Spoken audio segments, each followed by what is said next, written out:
This episode of Nuff Said is brought to you by Tweaked Audio. To get awesome headphones, go to tweakedaudio.com and use the coupon code Southgate to get 30% off, free shipping, and a lifetime warranty. Or you can get there through the link on our website, southgatemediagroup.com.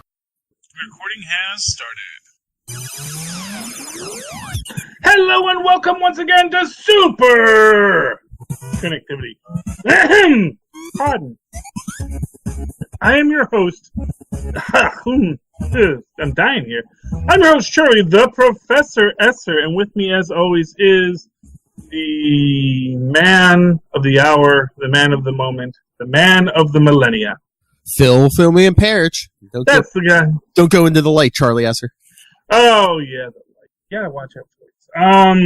Yeah, so, what's there to talk about this week? Well, you said, before we get to all this week, you said there's something about last week's Agents of S.H.I.E.L.D. you wanted to... Oh, well, so this is my thing. I may have mentioned this. I'm not sure. I find it very interesting that as you break down, actually not even last week's Agents of S.H.I.E.L.D., but really last season, Agents of S.H.I.E.L.D., the basic plot line is the Agents of S.H.I.E.L.D. must travel through time to solve a world-destroying disaster, and in doing so, create a concern that someone that they've come to care for might be blinked out of existence if they follow through with their plan. And it just strikes me as interesting that could just as easily be the plot of Endgame. Yeah. And yet this was the season before. And, you know, they talk about, oh, well, we don't know and we don't this and that. But I don't know, man. I got to think that they are... Even if they're not keyed into what's going to happen in the movies, they obviously are keyed into what themes are abounding. Or do you think maybe if the movies did know they were going to do that, maybe that's maybe it's a sign that they don't know what the other side's doing, because wouldn't the movie side be like, don't do that, we're kind of doing that in Endgame? Well, but for what it's worth, as I've said, they definitely have to have some kind of Bible, because the minute they start saying, oh, let's do a time travel story, there's got to be rules in their Bible about how you handle time travel, And yeah, maybe it's just a coincidence. Coincidences happen all the time in comic books. Doom Patrol and the X-Men is a common example. Have you seen the last episode of Doom Patrol yet, Phil? I'm like halfway through it. Yeah, I didn't finish it. I'll probably finish it when we're done. Yeah, but I've been waiting for it. Like I said, I am not going to be renewing my DC Universe. It's one more streaming service, and it's like, because I thought, let me see the Titans, and it's like, I can't even get to the Titans. Yeah, I think critically, I think people like Doom Patrol more than that first season of Titans. Yeah, well, I definitely am inclined to agree just for myself, but then again, I also think that Doom Patrol kind of speaks to, it's a very fan-friendly version of the Doom Patrol, meaning that it's something that's written for people that kind of like that Fourth Wall-y stuff. It's definitely something Charlie Esser would like. Well, I think with a lot of like this, the live action comics, on DC and Marvel side, I think using some of the lesser known properties was working out better because people don't have as many expectations with stuff. Mm-hmm. With Titans, if nothing else, if you've never read a comic, I'm sure there's people who've watched, the cartoons, even Teen exactly. So, yeah, Doom Patrol. The general public's like, what is this? I know nothing about this. Yeah, exactly. And so they could do a take on it that doesn't, it's like this. I cannot tell you if it's comic accurate, and I probably couldn't tell you even if it's ever been comic accurate, because, as with a lot of characters, they do have multiple versions that have come through many times. But certainly what they have created in Doom Patrol is something that people do seem to enjoy. But, I guess for me, it does come down to the fact, but I'm not a DC fan. Mm-hmm. And I do think that that's the biggest difference between what we're going to get with Disney Plus and what we're getting with DC Universe. Oh, yeah, the Disney Plus is genius because it's like, oh, hey, you're not a Marvel fan? Okay, well, we have Star Wars. Hey, you're not a fan of that stuff? Hey, we're going to have a bunch of cartoons. We're going to have 30 seasons of The Simpsons. We're going to... Yeah. What other? There's some other TV show they're putting on there. I forget what they announced, but it wasn't like a Marvel or I forget what it is. But yeah, they're adding more and more stuff. So Oh yeah, exactly. And they do have that deeper pocket. Oh yeah. And I think that's cool. But even if they were only doing like what DC Universe is doing, because I am a Marvel fan, I would probably be much more inclined towards that because and they are doing the more. I mean, really, Swamp Thing is an obscure character, and that's their third one. And it's like too the Marvel thing, even if that's all it was. Those the original TV shows they're doing, like Falcon and Winter Soldier. Yes. We'll call it for now. I mean, all that stuff's spinning out of the popular movies. Mm-hmm. The DC stuff's not spinning out of anything except for, hey, this is our take on these comic book characters. Yeah, and that I think hurts them. I mean, that is what I definitely think. I know they want to say we want to sort of have our movies be standalones, and that's fine, but they do have to share a universe, and I think that one of their biggest problems is that they don't know what kind of universe they want to share yet. I think the DC one maybe like kind of scares off the casual fan or the person who's not as familiar. At least with the Disney stuff, you're like, I'm gonna find something. Well, exactly, yeah, because if nothing else, you're gonna get the gummy bears back. Yeah, and that, like to me, that there's all of this. There's a lot of Disney content that is really hard to find, especially from their 80s cartoon library. Because they had a number of things, and one of these things was the Gummy Bears, which was an amazing series. Gargoyles is the other one where you can't really find it anywhere, but this is something that Disney has in their back pocket. So they have these nice deep pockets of shows that they can put on Disney Plus. And, I think that is another problem that DC is having with DCU. I mean, they put on the Super Friends, but did they even do the late 80s Super Friends when they had Cyborg and Firestar on them? I haven't been watching a lot of a lot of that stuff on there. Yeah, I don't know. I mean, they're always adding, but yeah, I never know what's on there at the time. Mm-hmm. That's the other thing. I think when Disney releases theirs, there's going to be a whole ton of stuff. DC keeps that. It seems like they keep adding a little at a time. Yeah. Disney, they're just going to be like, well, exactly. Because what does it hurt to do that? Because what that does, it just means you can sit there and you can do like I do, where I'll sit there for a half hour trying to find something to watch, and then I just will watch Toby Gillis. You already own it all. It's sitting on the mainframe, I assume. So yeah, why don't you just? Yeah, well, I mean, they're going to have to load it up, yeah, but yeah, eventually it's all going to be sitting on the mainframe. So yeah, why don't you dump it in there? Well, exactly, and I think that is their big selling point. And it's not like DC and Warner's doesn't have stuff that they could just put up there. I think they wanted that DC app to be the first one, but it's like, well, if it's not if they're not as much value as the Disney one, it's like, who cares if you were first? Well, exactly, and not for nothing, it actually hurts you because sure you were first, but all that people remember about you is there was nothing on it when I went there. And you're helping Disney. They're like, hey, let's not do that. Let's take our time and. Well, exactly. Well, I mean, but isn't that always the story with Marvel and DC? Is that Marvel takes their time. And they don't worry about whether or not they're going to, they're playing that long game. You think about it, it took, how many, 10 years to get to Endgame, Yeah. And yes, Endgame winds up being the biggest film in history, but if you think about it as just one piece of a dozen other pieces, some of which were more and less successful, Well, again, it's like those DC movies. They panic at the first sign of trouble. They're like, speed bump. Okay, turn left, turn right. But Marvel, they set a plan, and even if they hit a speed bump, Thor: The Dark World, they keep going. They got a plan. They stick to the plan. And then they make you go watch Thor: The Dark World again so that we can actually understand Endgame. Oh.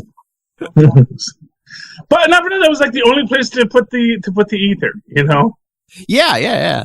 Because otherwise you got to go fight a freaking Elder of the Universe, and that collector, you don't want it. You don't want to show him your mint condition Captain America. Oh, so I have been thinking a lot about Captain America. Yes. Yes. Well, here is my new fan theory on old Cap at the end of Endgame. That isn't our Cap. Oh. Or to be more specific, that is the actual real Cap. and this is how we're going to sort through why we have the conflicting stories. One where, it is an alternate universe where he lives with Peggy, and the other one is, no, it's the same universe and he was Peggy's husband, all this kind of stuff. And I actually figured it out. Okay, so here's the big fan theory. It's part of the fan theory I've already stated, but this is what I realized. Captain America goes back in time to be with Peggy, but realizes he is still frozen. And because he realizes he is still frozen, he realizes he's this usurper. So he gets Howard to dig himself out of the ice. And then our Cap, the Cap that we've known for all this time, goes back into the ice so as not to disturb the timeline. So he is still found, but it's the same Cap living the same life over and over and over and over again. Ah. And because he has his photographic memory, he knows what's going to happen, but he also knows how he needs to react every time, too. Meanwhile, the Cap who is pulled out of the ice, because they know they cannot reveal that he's Cap, he has to keep that low profile, which is why Peggy doesn't have any pictures of her husband. Yes, but when he comes back to the present, like he acts like he knows Sam Wilson. If that's the guy, because he was probably going to Sam Wilson's VA group. Yeah, but wouldn't Sam recognize him? He's just one more guy in the thing, and he might have put on a baseball hat. Because you can't tell who anyone is if they have a baseball hat on. You know that. First rule of incognito. No, but and even if he doesn't know Sam, he could have told himself about Sam. So he could say, listen, this is everything that's going to happen, and this is how everything is going to go out. But at that time, I need you to show up there. Because here's the thing. I think that the real Captain America went off and had his adventures and got his life. But, when they say he shot past his rendezvous point, which means that they saw him in the time stream. Mm-hmm. But then he just didn't get off where he was supposed to. So he went somewhere else. So maybe he went to the future, maybe he went to the past, maybe he went to go fight Kang. Maybe Kang pulled him out of the timeline because he was causing too much trouble. I don't know. There's lots of possibilities here, but I think that old Cap we see at the end is the Cap that Cap himself dug out of the ice to be with Peggy Carter. It doesn't make perfect sense, but it's as close as I can get to squaring the circle. I think you're thinking too hard. Whether he went back in time in the same timeline or it was an alternate timeline, I think it was just he went back in time. Yeah, I mean, there is that theory that if he, like I said, the biggest problem with Cap going back in time to be with Peggy Carter is that it's insanely selfish because A, there is that Cap still in the ice. B, Bucky's still a prisoner of the Russians. C, he's letting Hydra rise and millions of people die just to keep his secret of being with Peggy. Like I said, the only way that works is if it is an alternate timeline. Yeah. Which again, Agents of S.H.I.E.L.D. do call out that we're in an alternate timeline, that we changed the timeline. If he's in that changed timeline, then he is living his life, in which case he can undo all the things, and then he just has to go back to another point in time to live out the last few years, Mm-hmm. Just has to go back, would have to go back post the second snap, and then just show up at the location. But, but that only works if he is in an alternate universe, But if you want to say, no, it is the Cap from our universe, then the only thing that makes sense is he pulled that Cap out of the ice, who got to live his life, and he could have told him all the stories. This is what's going to happen. This is how you have to handle it. And then he went back into the ice. You want the truth, Charlie Esser? Chris Evans was leaving. I don't know if they put that much thought into it, but they were just like, we want to give him this happy ending, Yeah, but it's not a happy ending. I agree with you. It's not very Cap-like. It's it's almost like him giving up. Yeah. And again, it's not a happy ending because first off, there are no happy endings. There just aren't. And it would. The Patriots. And it's. I'm sorry. What? Don't tell that to the owner of the Patriots. Yeah. Well, no. I'm just saying it's. If you cheat,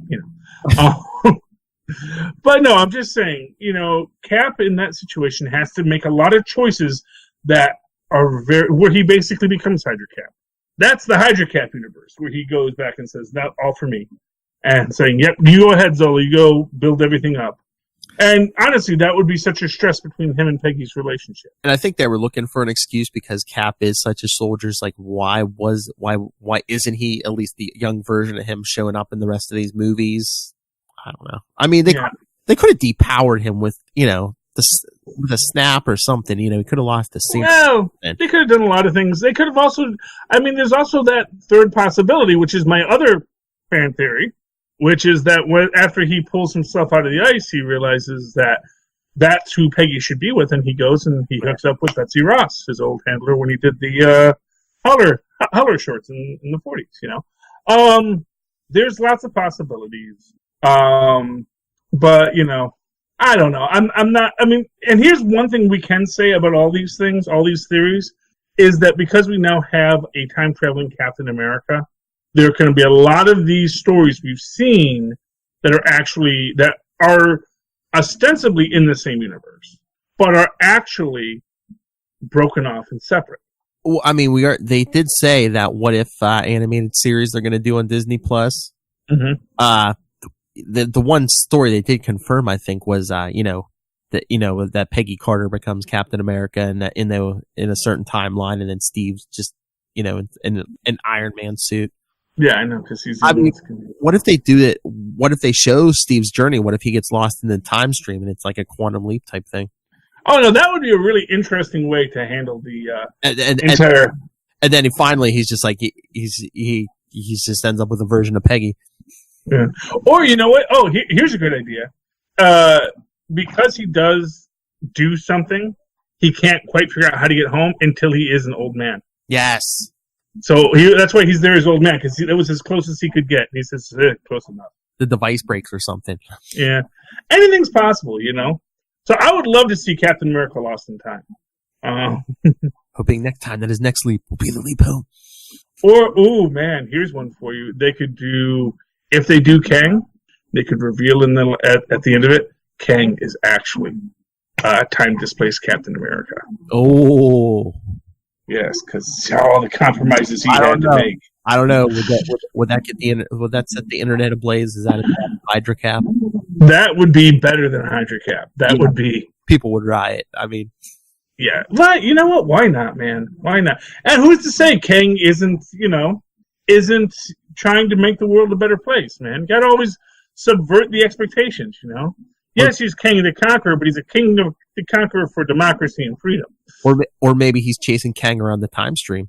Oh, maybe that's it. Oh, there's one for you.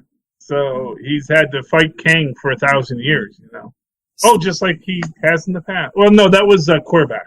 Yeah. Who kept on having him go through time. He kept killing him and rebooting him. Yeah. Although Steve Rogers, Time Soldier. Oh, that's a series I would watch. Speaking of time and running out of time, CBR had a great theory, or not a theory, but a horrific theory. Oh no! There's not well. Remember how the Ancient One said, if we were in a universe without our greatest weapon, the time stone, all of our enemies would, attack us horribly. Where's the time stone? We don't have a time stone in the main Marvel Cinematic Universe right now. Oh yeah.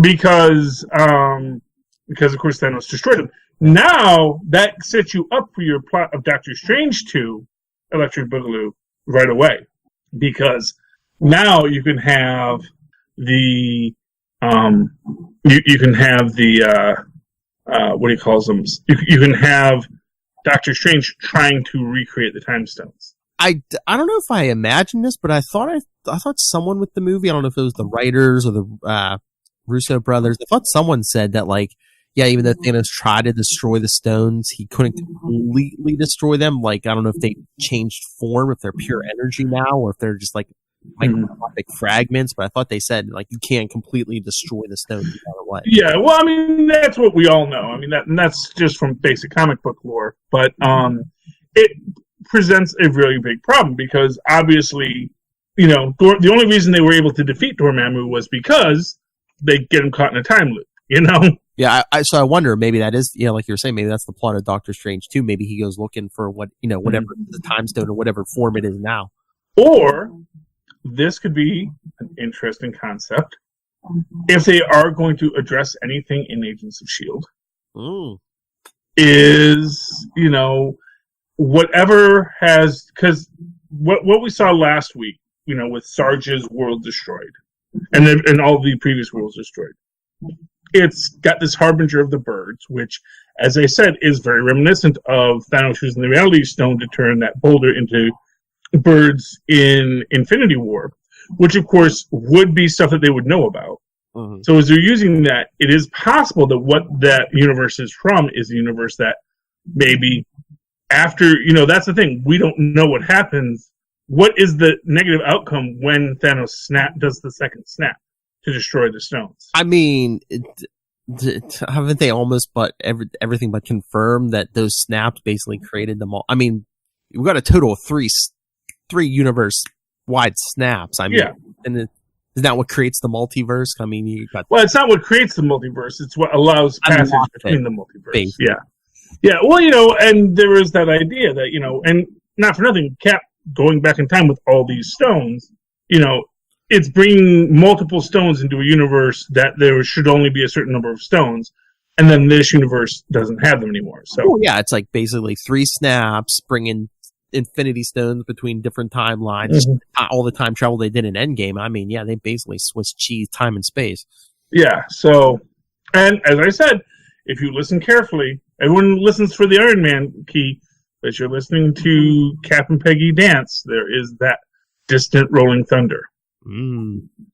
Because the Infinity Stones aren't happy. All right, let's chat some Cloak and Dagger. Let's talk Cloak and Dagger. And speaking for you, Lilith, the penultimate episode of season 2. This was great. Although I gotta say, it's, when they're playing the video game, there is that live action sequence. Yeah. Where a Deshane comes in, and he's actually wearing the black tights. Mm-hmm. He's wearing the whole despair look. I was a little sad he was not in the tights in this. Yeah, it I don't know. I mean, I know it's not like just the music thing. I was just like, I don't know. It's not despair. No, well, it is despair, I mean, man. You've never listened to the blues, man. I mean, not a comic accurate version. No, but none of it's comic accurate. No. Like I said, they gave everyone Captain Marvel's origin. Yeah. They gave Captain Marvel Miss America's origin, and it's.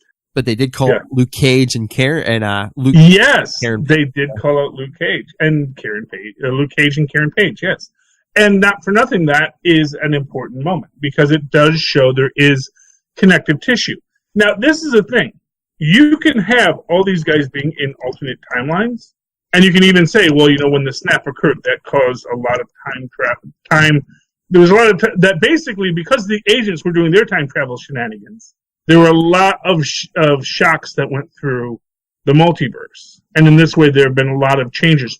But that means that you could actually have any of these characters still come up later. And they don't actually have to be tied to the original Netflix series or Agents of S.H.I.E.L.D. Uh-huh. So you could have, as an example, if right now the Agents of S.H.I.E.L.D. are in an alternate timeline, and that's just their timeline, they all existed in the original MCU timeline. Yeah. So you can have a Melinda May show up there, and it doesn't necessarily have to be tied to the Melinda May that's in the series.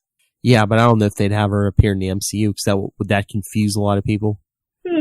No, because here's what I'm going to tell you. They're going to explain it by the end of the current Agents of S.H.I.E.L.D. So the end of Agents of S.H.I.E.L.D., they're going to say, there are all these dimensions, and even we're in a different dimension than what was originally, in our original dimension, when Thanos came, Graviton blew up the planet, and that handled the whole Infinity Stones issue.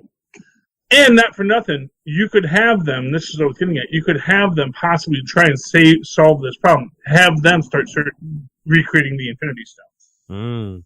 So you could actually have them, when they all get back together, say, well, apparently Thanos, because like I said, by the end of the series, they're going to talk about the snap and all that kind of stuff. So they would have known by that. And they're going to say, yes, after the snap, after Thanos did a second snap, destroyed the stones. We know this because we got debriefed by the Avengers, by Black Widow. Says, but in order to handle this new problem, we need to recreate these stones. Yeah. or at least figure out what's going on with the reality stone, because otherwise everything's going to turn to birds. So that's one theory. I don't know. It's a possibility, but yes. So Cloak and Dagger.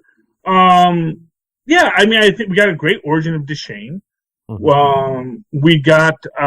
see that basically he has drained everything from, his former doctor.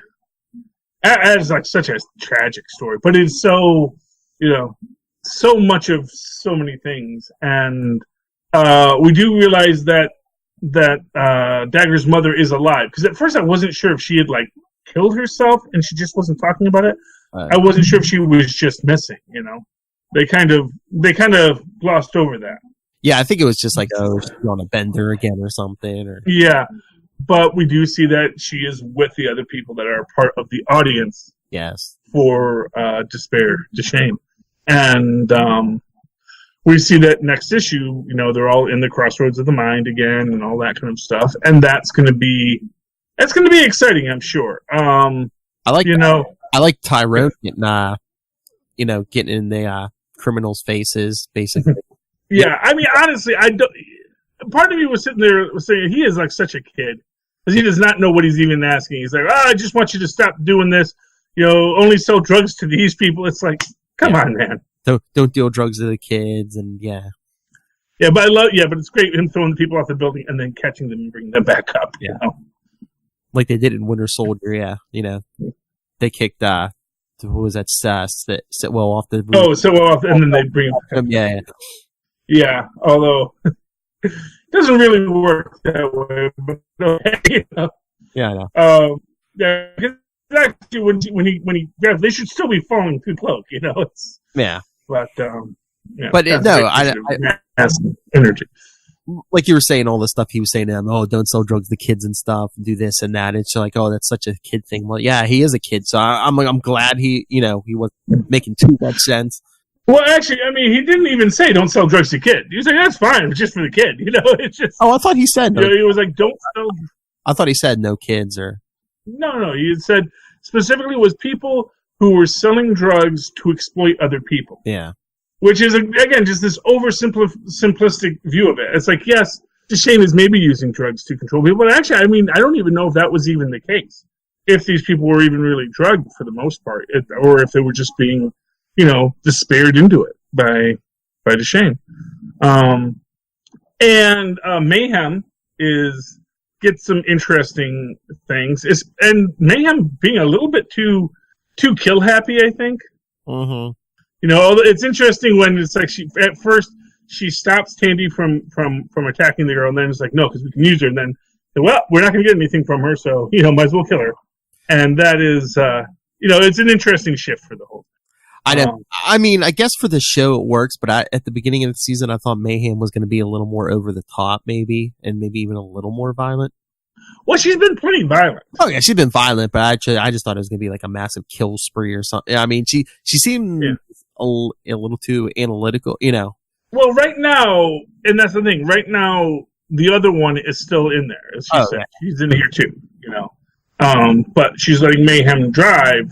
But just because Mayhem's driving doesn't mean that because. Oh, by the way, did you see the preview for the next Immortal Hulk? I think so. Yeah. With Banner in the limousine with the mustache? No. Oh, okay. Yeah. It's pretty cool. But basically, what this is like, I think it's the next issue. But they had like the preview out for it.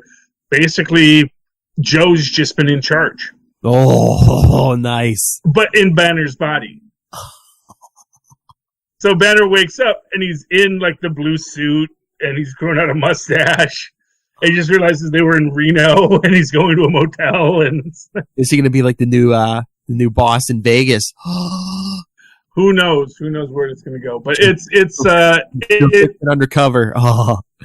Yeah, I just neat the idea that Joe Fixit came out, but he was in Banner's body, and yeah. But like I said, there's no reason for Joe Fixit not to have superhuman strength, even in Banner's body. So, exactly. So it's got to unwrap that mind. But yeah, I mean, Cloak and Dagger was a lot of fun. I'm not fun. a very depressing thing. And actually, they had like 6 things that if you or somebody you know is committing suicide or wants to commit suicide, call this number, which is very sad because there is a lot with people feeling at the end of their ropes in this. And they had human trafficking this season too. Yeah, I mean, but that's basically Cloak and Dagger. I mean, they're always like helping, like the people with hope and Yeah, and it's kind of cool in that, and this again, it goes to this idea of how they're violating the comic book story, but at the same time, they are being true to the ethos of the characters. Yeah. And that's what I think is really great about it. Although I did love that video game sequence, last injected with radioactive heroin. Some of those graphics did not remind. Did you ever see like that X-Men arcade game from like the 90s? Yeah, that's what it reminded me of. Yeah. Oh yeah, well, it's very much of that style, man. That's that 16 bits, man. Oh yeah. You got 16 whole bits. The sky's the limit. But yeah, it's but I do like Deshane's evolution into being a god. And man, when at the very end, when Dagger throws his dagger and Cloak basically uses himself as like a portal to send the dagger to Deshane. Although part of me wonders if that was maybe not just the missing piece, that they actually helped him cross over, because as soon as it happens, everyone disappears. Yeah. And then, of course, we see next episode. Speaking of snaps, everyone in New Orleans just disappearing. I know. Where'd everybody go? Yeah, well, not for nothing. Like I say, I think these people talk a lot more than they let on. But yeah, I mean, I know it's going to be Deshane, but how awesome would that be if that would have been the Thanos snap? That would certainly make people full of despair. And you actually had made that suggestion that, what if that superpowers him up, I mean, think about it. I mean, how much despair would be in the world if everyone's just started disappearing? Yeah, and it's certainly certainly good. I'm very excited about the next week's episode. I'm very excited about this week's episode of Agents of S.H.I.E.L.D., which we didn't get to watch because we were recording. But I think we've got a lot of interesting things going on over at Agents 2. What is destroying the other worlds? Is this going to be something like the Incursions? Yeah. Where it was another Earth coming in and that's what's causing the problems? Is it going to be somehow related to the Infinity Stones? Because not for nothing, that's all stuff they can use, Mm-hmm. And, really anything from Infinity War you can figure they can use in this series. So it's interesting. You want to talk a couple comic books before we go? Sure. Okay, let's let me do War of the Realms Journey into Mystery. Okay. This is fun. Ares. So last episode, they met the Skrulls. They've gotten out of this, and then apparently they go to Six Gun Territory, which is an old amusement park. But that's actually haunted by all the Western heroes of Marvel. Meanwhile, Ares is interrogating the Skrull camp, which is interesting. I love Ares. But here's the real thing. Not to bury the lead on this. Miles is taking Thor out for a walk, and Thor mentions that it's a demon child. And then we find out at the very end, after all the cowboy ghosts show up, and saying they're waiting for this demon to arrive, we find out that Lausa, Odin's daughter, is apparently a demon. Oh. So maybe this is Freya and Odin's child. Maybe Freya got a little busy with someone else again. Another tiny ice giant kind of situation.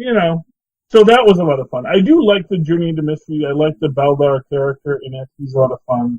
And I really like the Journey into Mystery stories. What have you got that we haven't discussed yet? Oh, Avengers 19. Oh, Charlie Esser, you're going to want to read this when we're done.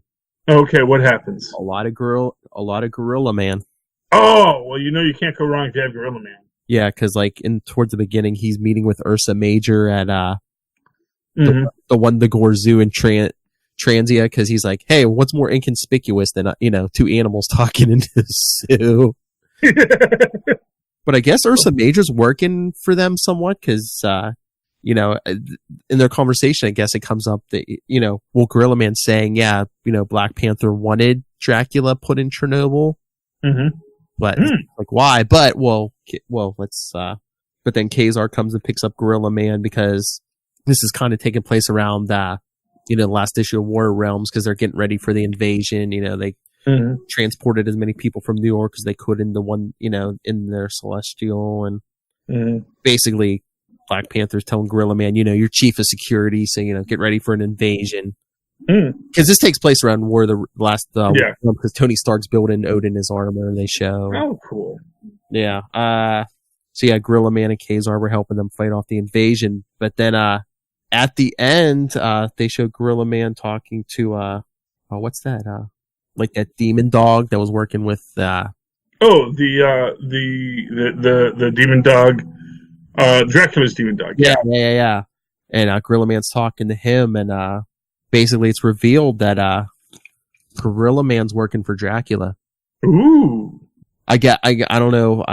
I think did they say? I'm guessing Dracula. I think they said Dracula basically promised him he can like end his curse. So yeah, he last page is him pledging his loyalty to Dracula. So was it Black Panther's plan to put Dracula in Chernobyl, or did they? That's very interesting. We got our War of the Realms Punisher. It's still kind of interesting. Like I said, it does have that dungeon crawl kind of quality to it as they're trying to get through the Holland Tunnel. The only thing that's a little weird is like Punisher is being a little basically. Yeah, I mean, obviously there's reasons for it. He's okay with the prisoners being used as cannon fodder, but he makes this point about when this monster's eating one of the prisoners, another prisoner says, "Shoot it," and then Punisher shoots the prisoner who's telling him to shoot the monster, and then makes a statement like, "Oh, every bullet is precious. I can't waste them." It's like, you just wasted one. You literally just wasted one. So, but he uses it to shoot out the eyes of the goblin, which will draw the other goblins so you can murderate them as they're all trying to get through New Jersey. Like I said, it's a great dungeon crawl. It's a lot of fun. And then basically what happens at the very end is after they've defeated the last round of monsters, one of the prisoners grabs a gun and says it's time for us to, renegotiate the deal. Huh. So, and then next episode is the final episode. But it was a lot of fun. Like I said, if you like the Ares Limited series, I think that this is a very reminiscent of that, and it has that strong dungeon crawl kind of thing. So if you ever wanted a really cool Punisher in a dungeon crawl story, this is definitely one for you. Yeah. What else we got here? Doctor Strange number 14. Okay, how's him and Clea doing? All right. Well, it's basically Doctor Strange searching, for a plentiful planet for Galactus, but something that really isn't teeming with life. It takes him a while, but he thinks he finds it, and then Umar's trying to strike a deal with Nightmare. Nightmare's like, I don't have to worry about Galactus, and they're like, well, eventually you're gonna have to. But yeah, they battle, they get Galactus through when he eats, but it's a trap, Charlie Esther. It's a trap. Why? Because remember we were asking Mark Wade about, were we going to see a Dormammu Galactus fight? Mm-hmm. Well, it seems someone may have infected Galactus. Uh-oh. Because he says, now he's the ultimate symbiote of technology and magic, a state granted to me by my new herald, Dormammu. Uh-oh. Oh, this is Dr. Doom all over again. Mm-hmm. Yeah. That's interesting. What is Clea and Dormammu's relationship? I think they were like always battling to like control whatever world or dimension. Isn't she like related to him in some ways? Isn't that like her? Because I know Umar is her sister, but isn't she some like? I thought she was actually like his girlfriend at one point or something. Oh, I think he might have been trying to get with her, maybe, or I wonder if they went through. I'm trying to remember. It might have been some kind of like symbolic marriage to like keep the peace or something. But Umar goes to Mephisto, who's been around pulling a lot of crap lately, and he says, it's interesting you come to me because your brother and I have already forged the pact. So I guess Mephisto's working with Dormammu now too. So yeah, well, everyone does. Our weekly Mephisto watch, because it seems like he's doing a lot lately. He's good. Well, it might be leading up to the acts of evil. Something's coming because it seems like he's pulling a lot of stuff lately. And for what it's worth, this is kind of, in many ways, that first act of evil there. Doctor Strange versus Galactus is very much of that kind of idea of, mismatched characters in battles. So, maybe. And speaking of magic, Justice League Dark, number 11 was out this week. Ooh. Yeah, this is kind of, it's interesting. So the last episode, the Lords of Order basically told all the magical beings who were hiding out in, I forget what it was called, but basically the land of magic, that if they all left, they could go back to Earth with no memories of ever being magical, and they'd let them live. And they're sort of debating in what to do, and then the Lords of Order just get sick of waiting, apparently, and just start icing everybody. And as magic is dying, including poor old Blue Devil there, gets turned to stone. Meanwhile, Wonder Woman and Zatanna are on a side quest and go to Mordru, who is, as he says, the original and only Lord of Chaos. He has this little magical, basically Infinity Stone, but basically, Ruby of Chaos, that he agrees to give to Wonder Woman and Zatanna to help them fight the Lords of Order, and then they get the cool supervillainy power-up at the end. So that's fun. Another good book. I do love the Justice League Dark. Not enough man-bad as always, but, isn't that true? All right, last one I wanted to bring up, Tony Stark, Iron Man number 11. Basically, they shut down the Escape, they take care of that, but the controller's still rampaging, so Tony has to make up some armor real quick. An armor he calls the God Killer. Look familiar, Charlie Esser? Oh, why, that looks like young Mr. Arno Stark's armor. Yeah, and Arno... Iron Man 2020, just in time. Arno Stark's nearby taking notes, so... Yes, I did hear that he was in this issue. So I guess what we're getting next year. Yes, well, and it does, and it's like the actual 2020 Arno Stark, right? Well, no, this is, it's that same Arno who's around before, I get, Howard and Maria's actual son. Oh, okay. I thought he was, teaming up with the 2020 Arno Stark. No. Okay. And then, Tony Stark's ready to almost fall off the wagon because, he wasn't drinking real alcohol in the Escape, but there was brain, it seemed like it. That's how it gets sometimes, man, let me tell you. And he's getting all mopey because he's like, this body's a physical, he was saying this before, but this body's a physical copy. My mind's a digital backup. I'm not the original Tony Stark. Yeah, well. Can they start a support group with Otto Octavius, There you go. What's to be supported? It's like you don't have to sell me on the concept, Tony. Would you rather be dead? Yeah, exactly. Oh, okay. So yeah. So that was a bunch of great books this week. Anything else you want to talk about before we head out tonight? No, I think we hit a lot of stuff. I think we did.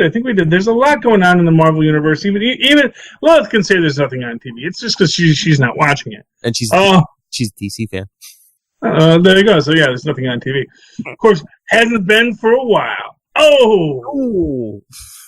Wicked burn. So Philip, if you would like to wickedly burn us and talk about what they watch on television, how can they find us?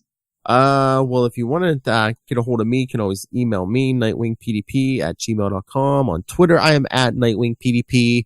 But yeah, you can follow Capes and Lunatics on Facebook, Twitter, Instagram. But you can also find Superconnectivity on Facebook and on Twitter at SuperConnectPod. And the voicemail for everything, 614-382-2737. That's 614-38-CAPES. And, of course, if you'd like to write to me in that old-fashioned email way, like where Moz and Paz once did, you can always do so at superconnectivityblog@gmail.com. That's superconnectivityblog, all one word, at gmail.com. And, of course, follow me on Twitter as I live tweet things when I feel like it, like Agents of S.H.I.E.L.D. or Cloak and Dagger, if not recording podcasts at that time, at Charlie Esser, that's CharlieEsser. Look for the 2 E's in the middle. For quality. Bing! Okay. And by the way, make sure you check out the Enough Said podcast over on Southgate Media and Capes and Lunatics, where Maz and I are currently discussing Agents of S.H.I.E.L.D. and, of course, Just Punishments here on Capes and Lunatics.